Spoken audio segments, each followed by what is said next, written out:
সম্মানিত বন্ধুগণ, আপনাদের সকলের প্রতি শান্তি। শুরু করছি ফজরের কোরআন পাঠ। আলহামদুলিল্লাহি রাব্বিল আলামিন, সুবহানাল্লাহি রাব্বিল আলামিন। আলহামদুলিল্লাহ, আল্লাহ আপনি পবিত্র। আমার রব, আমি আপনার আশ্রয় প্রার্থনা করি শয়তানের প্ররোচনা হইতে। আমার রব, আমি আরো আশ্রয় প্রার্থনা করি আমার নিকট উহাদের উপস্থিতি হইতে। বিসমিল্লাহির রহমানির রহিম। 2 নম্বর সূরা বাকারার 189 নম্বর আয়াত থেকে পাঠ শুরু। সূরা বাকারা আয়াত 189।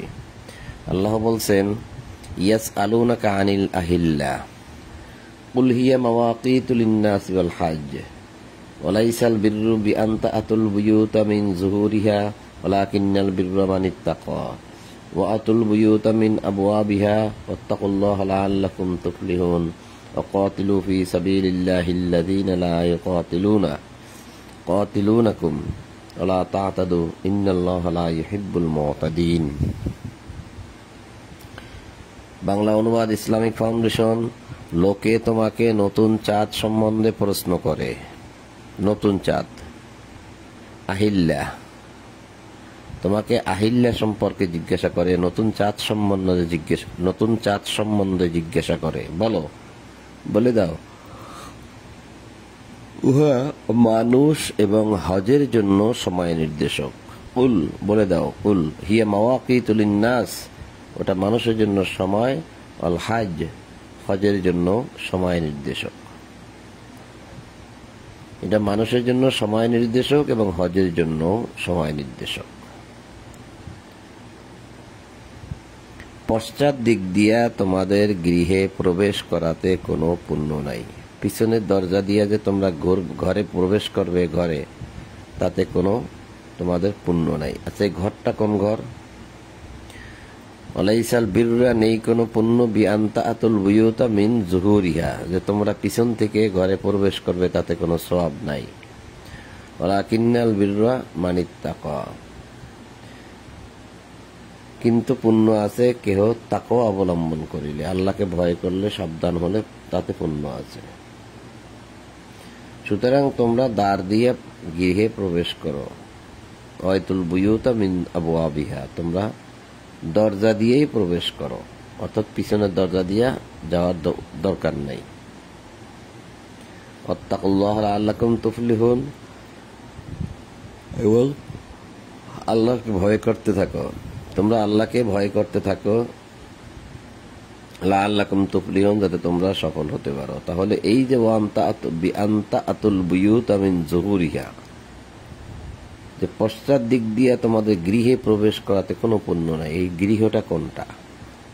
এখানে কিন্তু চলছে হজ, মানুষ এবং হজের জন্য সময় নির্দেশক, এটা হজের জন্য। তাহলে এটা মসজিদুল হারামের সেই যে ঘর, আনতাআতুল বুয়ুতা, সেই ঘর বোঝানো হচ্ছে বলে আমার বিশ্বাস বা আমার বুঝ।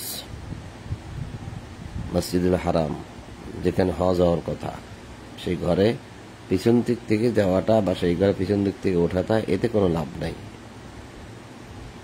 কাজে তোমরা সামনের দরজা দিয়েই ঢোকো। পিছনের দরজা দিয়ে ঢুকবা, যদি সওয়াব থাকতো তা ঢুকতা, কেন সেখান থেকে ঢুকো? আমার কাছে এই ঘরটাকে মসজিদুল হারাম বলে বুঝে আসছে।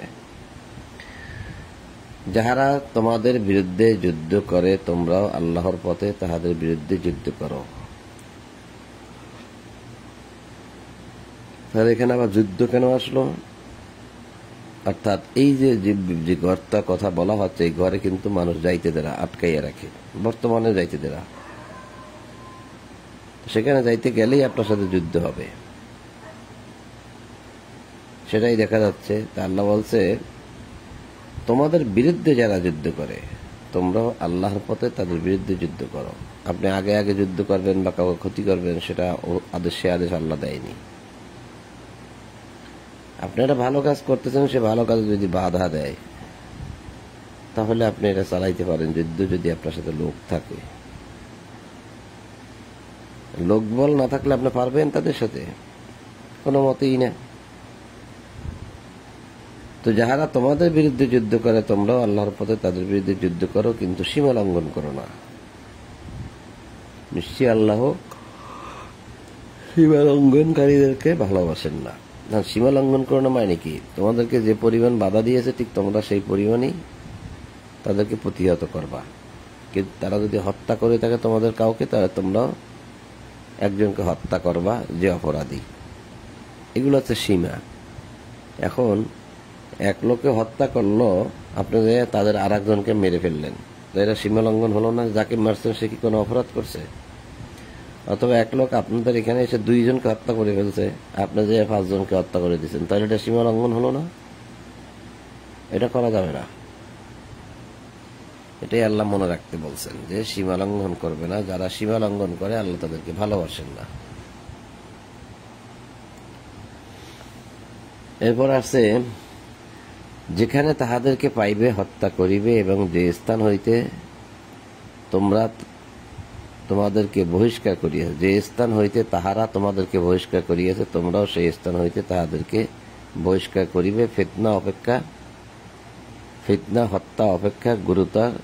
মসজিদুল হারামের নিকটে তোমরা তাহাদের সঙ্গে যুদ্ধ করিবে না, যে পর্যন্ত তাহারা সেখানে তোমাদের সঙ্গে যুদ্ধ না করে। যদি তাহারা তোমাদের সঙ্গে যদি তাহারা তোমাদের বিরুদ্ধে যুদ্ধ করে, তবে তোমরা তাহাদেরকে হত্যা করিবে। ইহাই কাফিরদের পরিণাম। যদি তাহারা বিরত হয়, তবে নিশ্চয়ই আল্লাহ ক্ষমাশীল পরম দয়ালু। এত অপরাধ করেছে, তারপরে আল্লাহ বলতেছে যদি বিরত হয় তা আল্লাহ ক্ষমা করে দেবে। আর তোমরা তাহাদের বিরুদ্ধে যুদ্ধ করিতে থাকিবে যাবৎ ফিতনা দূরীভূত না হয় এবং আল্লাহর দ্বীন প্রতিষ্ঠিত না হয়। যদি তাহারা বিরত হয়, তবে জালিমদেরকে ব্যতীত আর কাহাকেও আক্রমণ করা চলিবে না। যদি জালিম যারা, তাদেরকে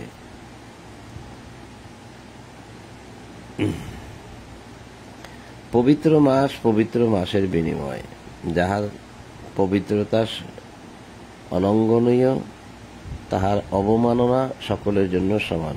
সুতরাং যে কেউ তোমাদেরকে আক্রমণ করিবে, তোমরাও তাহাকে অনুরূপ আক্রমণ করিবে।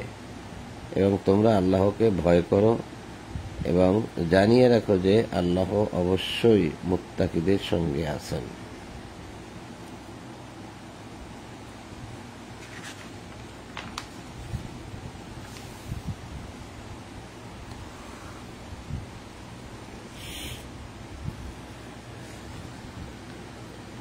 তোমরা আল্লাহর পথে ব্যয় করো এবং নিজেদের হাতে নিজেদেরকে ধ্বংসের মধ্যে নিক্ষেপ করিও না। তোমরা সৎ কাজ করো, আল্লাহ সৎকর্মপরায়ণদেরকে ভালোবাসেন। তোমরা আল্লাহর উদ্দেশ্যে হজ ও উমরা পূর্ণ করো, কিন্তু তোমরা যদি বাধা প্রাপ্ত হও তবে সহজলভ্য কোরবানি করিও। যে পর্যন্ত কোরবানির পশু উহার স্থানে না পৌঁছে তোমরা মস্তক মুন্ডন করিও না।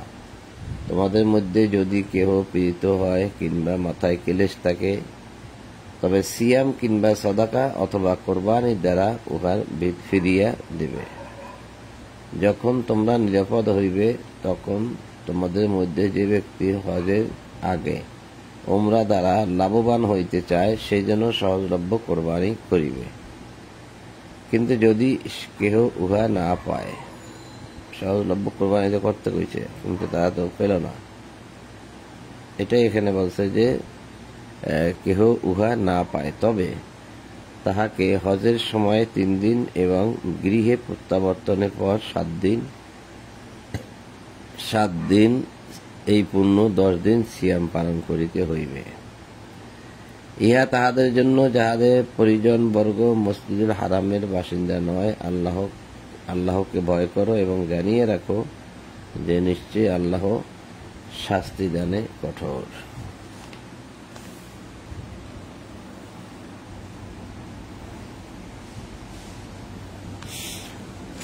হজ হয় সুনির্দিষ্ট মাসসমূহে, অথবা যে কেহ এই মাসগুলিতে হজ করা স্থির করে, তাহার জন্য হজের সময় স্ত্রী সম্ভোগ, অন্যায় আচরণ ও কলহ বিবাদ বিধিও নহে।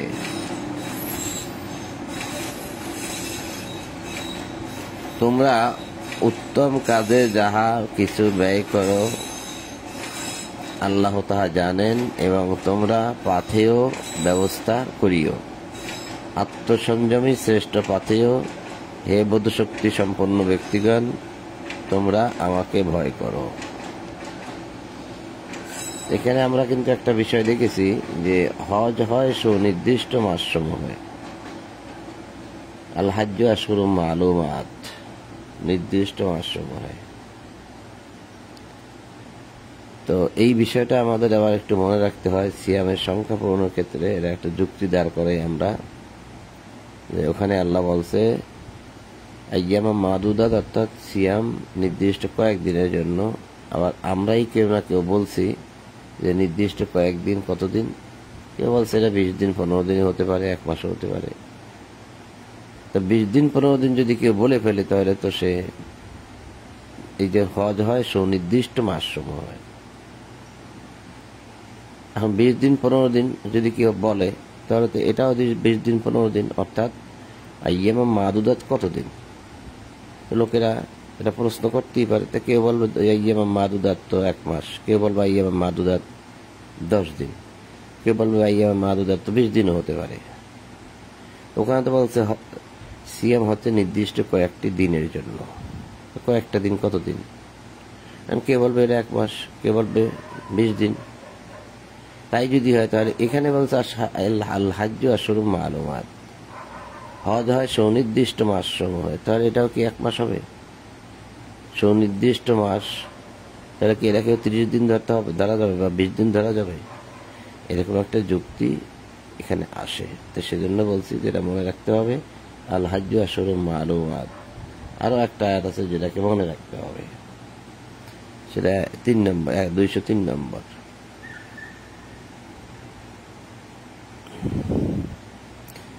তোমাদের প্রতিপালকের অনুগ্রহ সন্ধান করাতে তোমাদের কোনো পাপ নাই।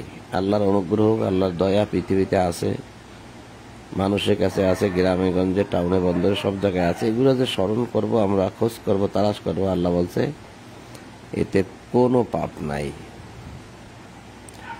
যখন তোমরা আরাফাত হইতে, এখানে একটা কথা বলে রাখি, তোমাদের প্রতিপালকের অনুগ্রহ সন্ধান করাতে তোমাদের কোনো পাপ নাই। এই যে কথাটা বলছে, অনেক মানুষই এই হজের মৌসুমে, হজের সময় মানুষের চাপা টাপা পরে বেঁচে যায়, মরে যায়, আবার কেউ কোনো মতে বেঁচে থাকে, এরকমও আছে।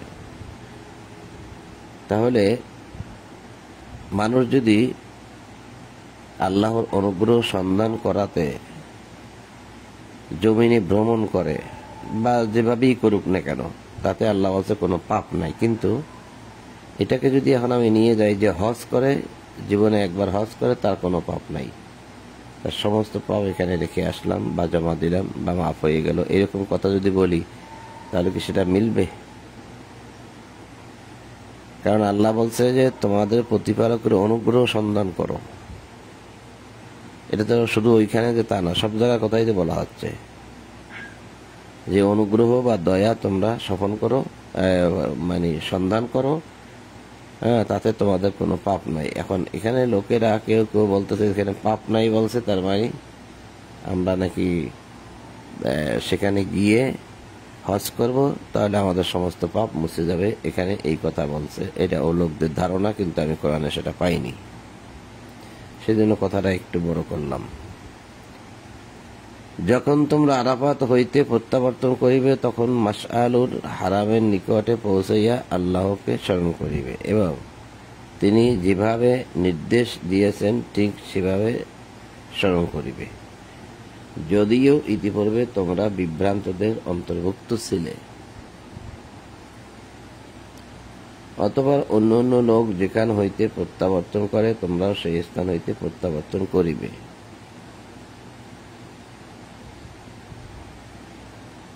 আর আল্লাহর নিকট ক্ষমা প্রার্থনা করিবে, নিশ্চয়ই আল্লাহ ক্ষমাশীল পরম দয়ালু।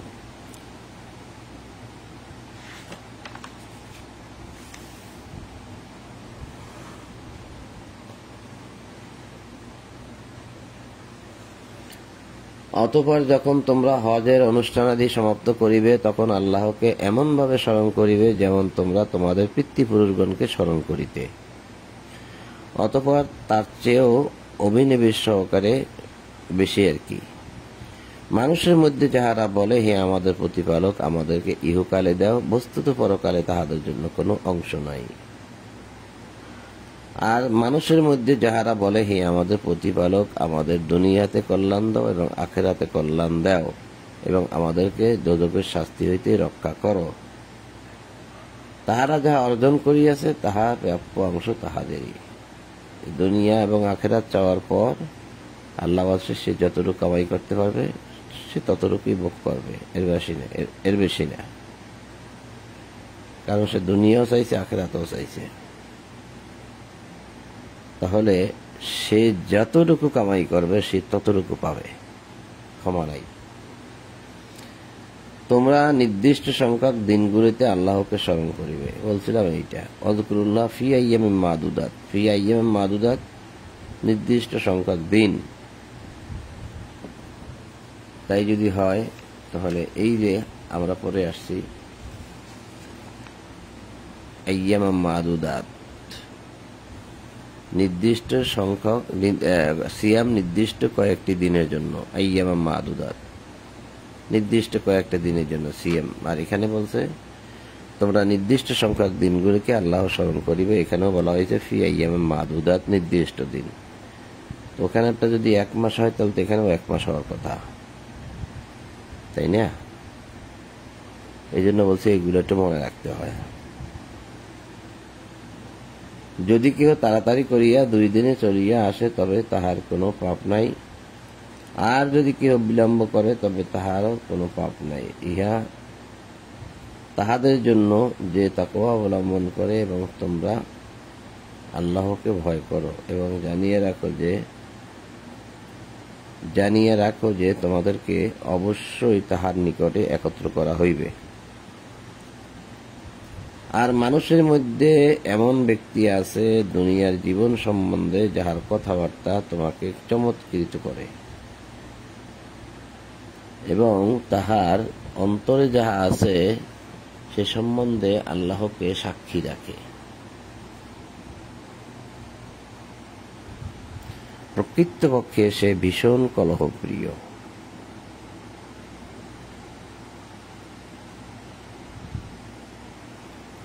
যখন সে প্রস্থান করে তখন সে পৃথিবীতে অশান্তি সৃষ্টি করে, শস্যক্ষেত্র জীবজন্তু পিতা নিপাতের চেষ্টা করে। আর আল্লাহ অশান্তি পছন্দ করেন না। যখন তাহাকে বলা হয় তুমি আল্লাহকে ভয় করো এবং তখন তাহার আত্মাভিমান তাহাকে পাপ অনুষ্ঠানে লিপ্ত করে। সুতরাং জাহান্নামই তাহার জন্য যথেষ্ট, নিশ্চয়ই আল্লাহ নিকৃষ্ট। আচ্ছা, জাহান্নাম হচ্ছে তাহার জন্য যথেষ্ট, আর নিশ্চয়ই উহা কত নিকৃষ্ট বিশ্রাম স্থল জাহান্নাম। মানুষের মধ্যে এমন লোকও আছে যে আল্লাহ সন্তুষ্টি লাভের জন্য আত্মা বিক্রয় করিয়া থাকে। আল্লাহ তাহার বান্দাগণের প্রতি অতি দয়াদ্রুপ। হে বিশ্বাসীগণ, তোমরা সর্বাত্মকভাবে ইসলামে প্রবেশ করো এবং শয়তানের পদাঙ্ক অনুসরণ করো না, নিশ্চয়ই সে তোমাদের প্রকাশ্য শত্রু। সুস্পষ্ট নিদর্শন তোমাদের নিকট আসিবার পর যদি তোমাদের পদস্খলন ঘটে তবে জানিয়ে রাখো, নিশ্চয়ই আল্লাহ মহাপরাক্রান্ত প্রজ্ঞাময়। তাহারা শুধু ইহার প্রতীক্ষা রহিয়াছে যে আল্লাহ ফেরেশতাগণ মেঘের ছায়ায় তাহাদের নিকট উপস্থিত হইবে, তারপর সব কিছুর মীমাংসা হইয়া যাইবে, সমস্ত বিষয়ে আল্লাহর নিকট প্রত্যাবর্তিত হইবে।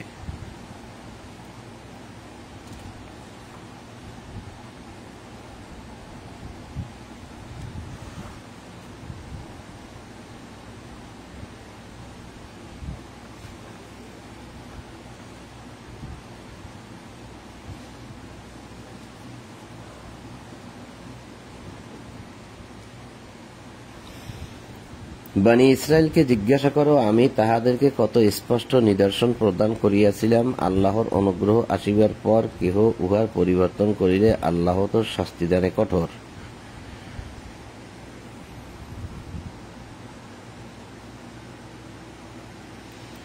যাহারা কুফরি করে, অর্থাৎ যাহারা অস্বীকার করে, তাহাদের নিকট পার্থিব জীবন সুশোভিত করা হইয়াছে। তাহারা মুমিনদেরকে ঠাট্টা বিদ্রুপ করিয়া থাকে, আর যাহারা তাকওয়া অবলম্বন করে কিয়ামতের দিন তাহারা তাহাদের ঊর্ধ্বে থাকিবে। আল্লাহ যাহাকে ইচ্ছা অপরিমিত রিজিক দিয়া থাকেন। সমস্ত মানুষ ছিল একই উম্মাত, কানান নাস উম্মাতান ওয়াহিদা। অতঃপর আল্লাহ নবীগণকে সুসংবাদদাতা ও সতর্ককারী রূপে প্রেরণ করেন। নবীগণকে মানুষেরা যে বিষয়ে মতভেদ করিত তাহাদের মধ্যে সে বিষয়ে মীমাংসার জন্য তিনি তাহাদের সঙ্গে সত্য সহ কিতাব অবতীর্ণ করিয়াছেন, এবং যাহাদেরকে তাহা দেওয়া হইয়াছে স্পষ্ট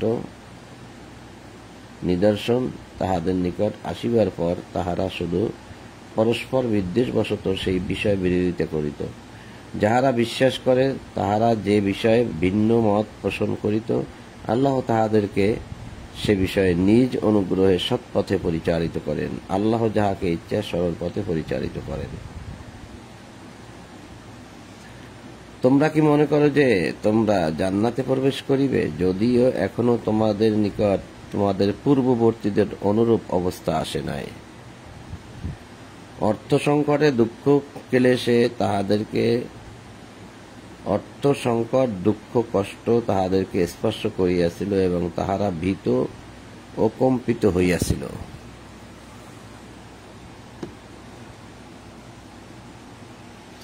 এমনকি রাসূল এবং তাহার সঙ্গে ঈমান আনয়নকারীগণ বলিয়া উঠিয়াছিল, আল্লাহর সাহায্য কখন আসিবে? জানিয়া রাখো, অবশ্যই আল্লাহরই সাহায্য নিকটে। আল্লাহর সাহায্য নিকটেই। লোকে কি ব্যয় করিবে সে সম্বন্ধে তোমাকে প্রশ্ন করে। বলো, যে ধন সম্পদ তোমরা ব্যয় করিবে, আসলে এটা হচ্ছে লোকে কি জিনিস ব্যয় করিবে সে সম্বন্ধে তোমাকে প্রশ্ন করে। বলো,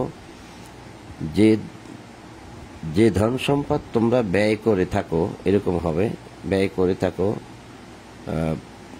তোমাদের পিতা মাতা, আত্মীয় স্বজন, ইয়াতিম, মিসকিন ও মুসাফিরদের জন্য, সেগুলো থেকে ব্যয় করিবে। উত্তম কাজে যাহা কিছু তোমরা করো না কেন, আল্লাহ তো সে সম্বন্ধে সম্যক অবহিত।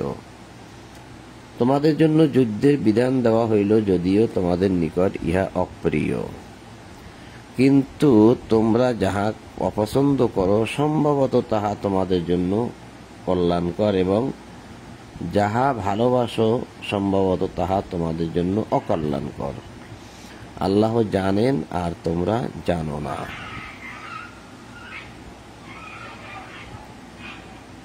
তো সম্মানিত বন্ধুগণ, সূরা বাকারার 189 থেকে শুরু করে 216 আয়াত পর্যন্ত পাঠ করলাম। ইনশাআল্লাহ আগামীকাল থেকে, মানে আগামীকাল তো না, আগামী থেকে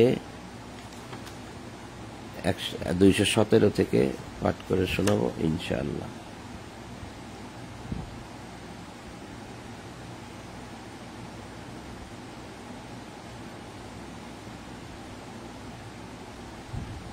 আর একটু পড়ি, একটু সময় আছে যখন শেষ করতে গিয়ে আর একটু পড়ি। 217 থেকে আগামীতে পড়ব বলছি, এখন একটু পড়ি। পবিত্র মাসে যুদ্ধ করা সম্পর্কে লোকে তোমাকে জিজ্ঞাসা করে, বলো, উহাতে যুদ্ধ করা ভীষণ অন্যায়। কিন্তু আল্লাহর পথে বাধা দান করা, আল্লাহকে অস্বীকার করা, মসজিদুল হারামে বাধা দেওয়া এবং উহার বাসিন্দাকে উহা হইতে বহিষ্কার করা আল্লাহর নিকট তদপেক্ষা অধিক অন্যায়। ফিতনা, হত্যা অপেক্ষা গুরুতর অন্যায়। তাহারা সর্বদা তোমাদের বিরুদ্ধে যুদ্ধ করিতে থাকিবে, যে পর্যন্ত তোমাদেরকে তোমাদের দিন হইতে ফিরাইয়া দিতে না পারে, ততদিন পর্যন্ত তারা তোমাদের সাথে যুদ্ধ করতে থাকবে, দিন হইতে ফিরাইয়া না দেয়। যদি তাহারা সক্ষম হয় তোমাদের মধ্যে যে কেহ স্বীয় দিন হইতে ফিরিয়া যায় এবং কাফের রূপে মৃত্যু মুখে পতিত হয়, দুনিয়া ও আখিরাতে তাহাদের কর্মফল নিষ্ফল হইয়া যায়, কর্ম নিষ্ফল হইয়া যায়। ইহারাই দোজখবাসী, সেখানে তাহারা স্থায়ী হবে। যাহারা ঈমান আনে এবং যাহারা হিজরত করে এবং জিহাদ করে আল্লাহর পথে, তাহারাই আল্লাহর অনুগ্রহ প্রত্যাশা করে। আল্লাহ ক্ষমাপরায়ণ, পরম দয়ালু।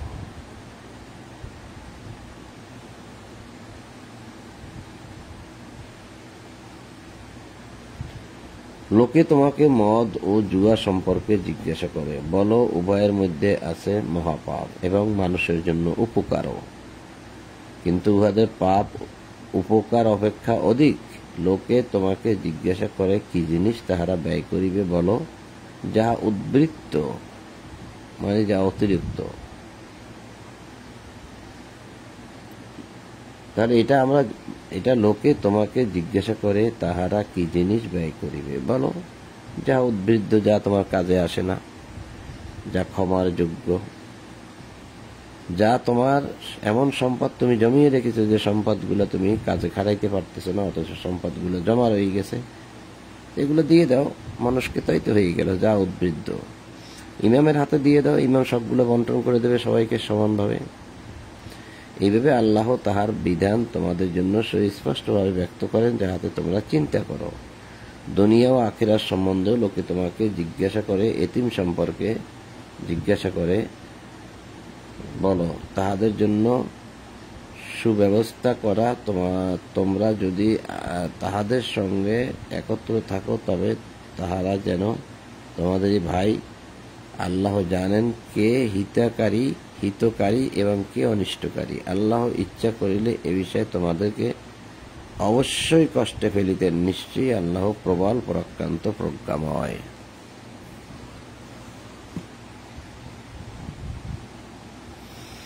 ঈমান না আনা পর্যন্ত মুশরিক নারীকে তোমরা বিবাহ করিও না। মুশরিক নারী তোমাদেরকে মুগ্ধ করিলেও নিশ্চয়ই মুমিন কৃতদাসী তাহা অপেক্ষা উত্তম। ঈমান না আনা পর্যন্ত মুশরিক পুরুষের সঙ্গে তোমরা বিবাহ দিও না। মুশরিক পুরুষ তোমাদেরকে মুগ্ধ করিলেও, মুমিন পুরুষ তোমাদেরকে মুগ্ধ করিলেও, মুমিন পুরুষ মুগ্ধ করিল, মুমিন কৃতদাস তাহা অপেক্ষা উত্তম। উহারা অগ্নির দিকে আহ্বান করে এবং আল্লাহ তোমাদেরকে নিজ অনুগ্রহে জান্নাত ও ক্ষমার দিকে আহ্বান করেন। তিনি মানুষের জন্য স্বীয় বিধান সুস্পষ্টভাবে ব্যক্ত করেন, যাহাতে তাহারা উহা হইতে শিক্ষা গ্রহণ করিতে পারে।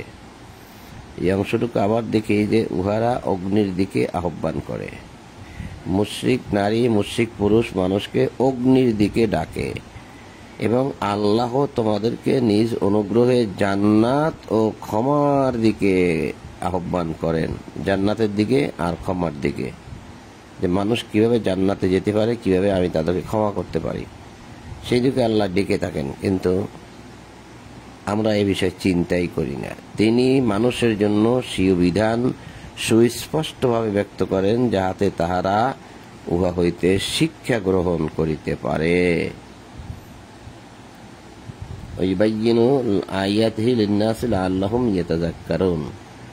তো সম্মানিত বন্ধুগণ, আবারও কতটুকু পড়ব না বলে আবার পড়েছি। সূরা বাকারার 221 নম্বর আয়াত পর্যন্ত পাঠ করলাম, পরবর্তীতে 222 থেকে ইনশাআল্লাহ। তা আজ আর নয়, এই পর্যন্তই। আপনাদের সকলের প্রতি শান্তি, সালামুন আলাইকুম, এই বলে আজ ফজরের কোরআন পাঠ এখানেই সমাপ্ত করলাম। আলহামদুলিল্লাহি রাব্বিল আলামিন।